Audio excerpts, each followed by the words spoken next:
This 27-year-old white guys. That's why I went to the Second City Conservatory. A whole bunch of 27-year-old white guys. Yeah. And I used to have a Volkswagen minivan, and they all wanted to get in to my minivan. Yeah. But I'm married. I can't. I don't use Tinder either. I use Ashley Madison. Because I'm married. I'm just mumbling. Thank you for listening.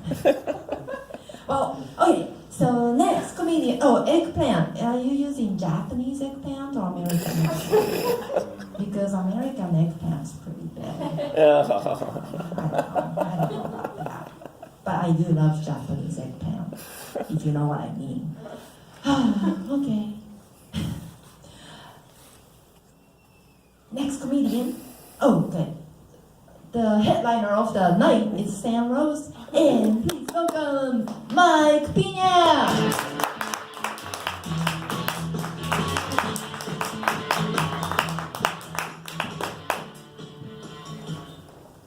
That's a little short.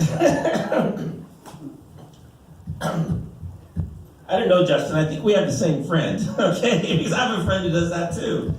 He actually used to send me all the pictures of his x-rays. And I used to live in Salt Lake City, Utah. And he would send these pictures of all the various objects. But I found it kind of interesting that so many men could do that to themselves.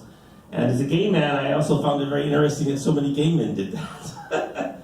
Anyways, I'm not into that. Anyway, so I want to let everybody know, I actually live in Santa Monica, California. Anybody live in Santa Monica? Most sterile city I've ever lived in my whole life. In fact, the other day, I swear I saw the Stepford wives walking down the street. I really did. Walking their dogs, and they were walking like this, kind of like the TV character from Mars Attacks. These guys were kind of something else. But what I found fascinating about that was that the dogs were walking down the street, and they sat down and they did their little deed, and they barked twice, and all of a sudden the little collar lit up. And all of a sudden I saw this Uber car come up, and Uber scooped it, guys. Uber scooped it.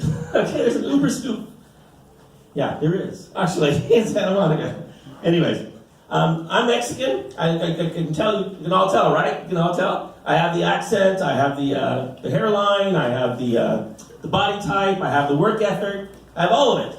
But you know, being Mexican has been kind of a crutch for me because it gave me a lot of white privilege. There's no question. When I was in high school, I knew it was. In fact, I remember a math teacher came up to me, and she was a black lady, and she says, "Michael, I want you to know that you're in this high school, and there's nothing but whites in this high school, and I hope that you're not being prejudiced against."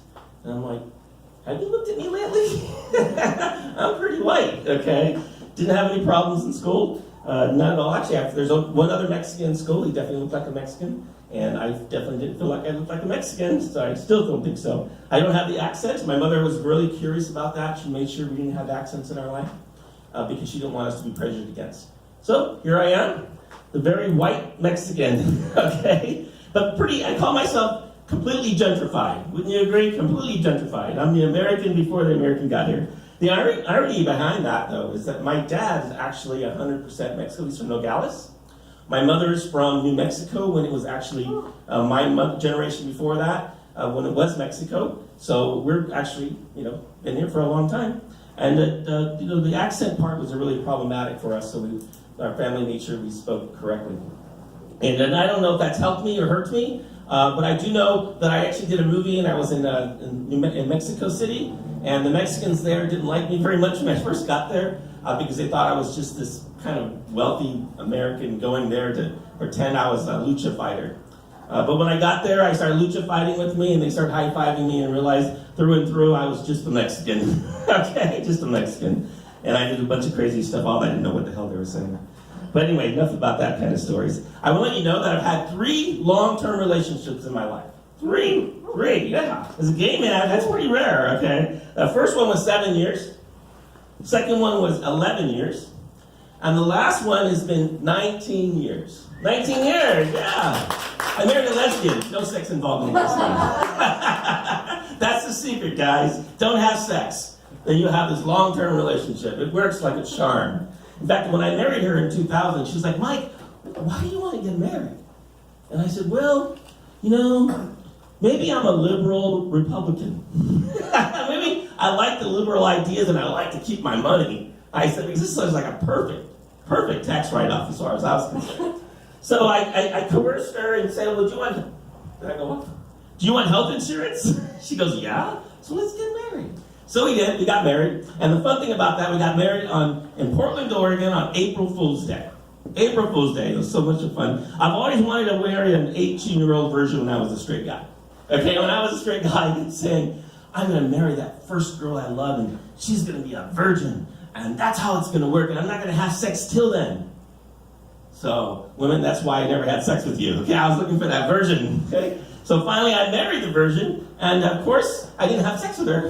Okay, because it didn't quite work. But the fun thing about that is that her whole family came to the wedding. Salt Lake City, Utah, Gay Pride Day, when we actually had our big wedding.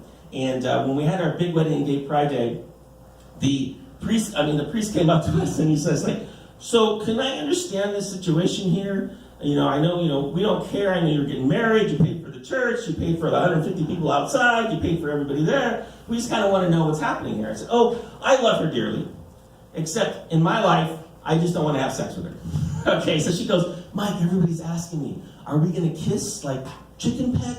Are we going to, do the tongue? And I said, what do all the lesbians think? Well, they think we're going to tongue. And I said, she goes, what do you think the gay guys are thinking? I said, I think the gay guy's going to be kind of shocked if we kiss. Okay, so what I did was, I said, well, I'll keep you in suspense, honey.